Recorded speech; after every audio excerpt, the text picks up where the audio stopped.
Hello, in this video we'll be talking about the effective interest method. In the prior video we talked about investments, and companies make two types of investments. They make either investment in a equity security or investment in a debt security. The debt security, they can buy either bonds or notes, and that is what we talked about in the previous video. And specifically, we discussed the bonds can be purchased. And when I say bonds, it's either bonds or notes, but I'm just going to say bonds.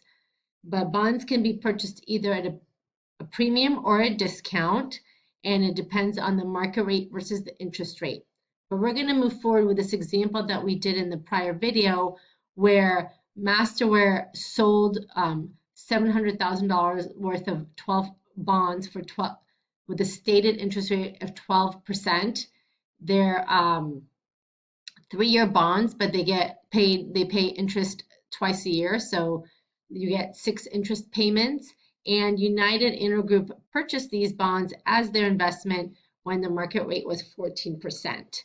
We learned that we have to present value the interest payments and present value the face amount of the bond to get the amount that United Intergroup would pay to Masterware for this bond.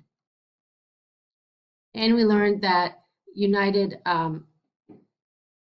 let's just call it United, would record this entry on their balance sheet. They would debit investment in bonds for the face value. They credit cash for the $666,000 because that's what they gave to Masterware. And the plug is a discount on bond investment. This is the discount amount that they received for agreeing to get a lower stated interest rate than the market rate.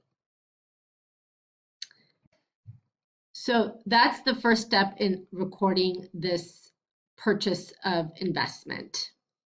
Subsequent to that, every 6 months, the company, United, is going to receive an interest payment of $42,000, which we said is the face value times the stated interest rate is the $700,000 times the stated interest rate, which is 12%, right?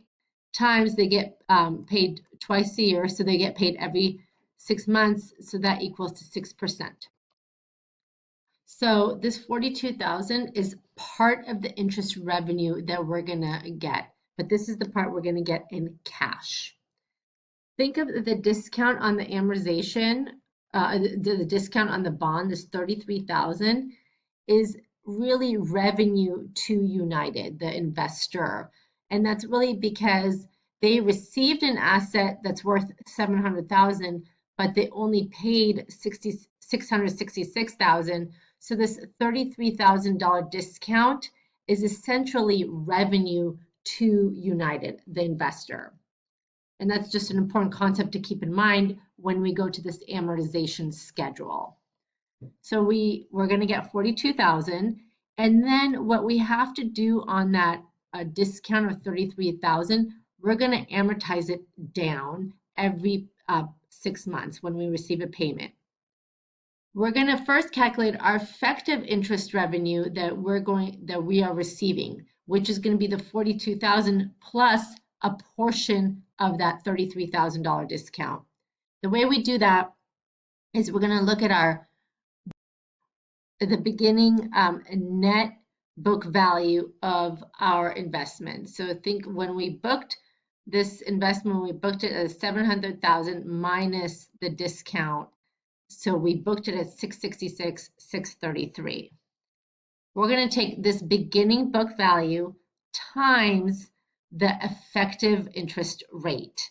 And again, this is using the market rate, which is, we're told, was 14%, but we're going to cut it in half because we get payments 2 times per year. So that's why we cut in half. So we're going to take 7% times our beginning book value equals $46,664. So essentially what this is saying that for this 6-month period, United has now earned interest of $46,664. However, we're only going to receive $42,000 of it in cash. So the difference between the effective interest revenue and the amount of cash is called amortization of discount.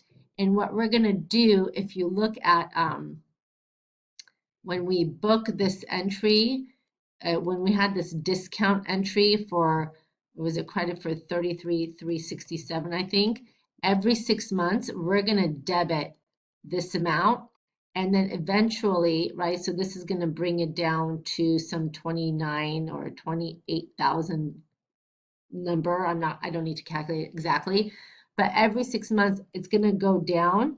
It's going to decrease until we get to 0. And we're going to see that through this amortization table as we go on. So what we're going to do is now this difference gets added. It gets added to our beginning book value. So we're going to take the 666 plus the 4,664, and then our new book value is 671,297. We're going to do this calculation every 6 months. So let's just go to the next payment, right? This was the first payment. This is the second payment on June 30th, 2028. Our cash interest rate remains the same every single 6 months because that is literally going to be the 700,000 times 6% every 6 months. That's the cash we're going to receive. So right here, we're going to take to calculate our effective interest. We're going to take our market rate, but we have to cut in half because we get payments twice a year, times our beginning book value. So this right here, this is the 12/31 book value, comes right over here to our as our 6/30/2020 beginning. And that gives us 46,991. We're going to take the difference between this 46,991 minus our cash interest payment equals 4,991, and it will bring down our discount, if I erase all these, our discount balance that we started out with at 33,367. It keeps going down every 6 months. And so in this first 6 months, it went down by the 4664 to get us to the $28,000 balance. And then the next 6 months, it's going to be reduced by 49.91 to get us to the 23,712 balance. And then as we reduce the discount amount every 6 months, we're going to increase the book value of our actual investment. So we take here we're going to reduce this by 49.91, and then this one we're going to add 671 plus 49.91. And you can see as we go on, the discount, this $33,000 discount on the bond keeps going down all the way to 0, and our investment on our book keeps going up all the way to the face value of $700,000. And there are going to be 6 payments because it's a 3-year bond paid semi-annually. So how do we record this every 6 months? Every 6 months, we have to record our cash. So every 6 months, we're going to debit cash for $42,000.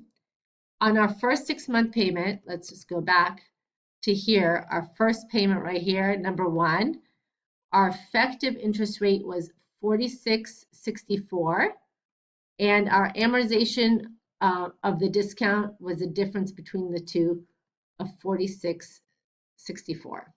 So here on December 31, we do cash 42,000. We credit interest revenue for the 46,664, and then we debit the discount on the bond for the difference between the two. And as we do this every 6 months, that's how we're going to get our discount on bond investment will go down to 0. Our investment on the books will go up to $700,000.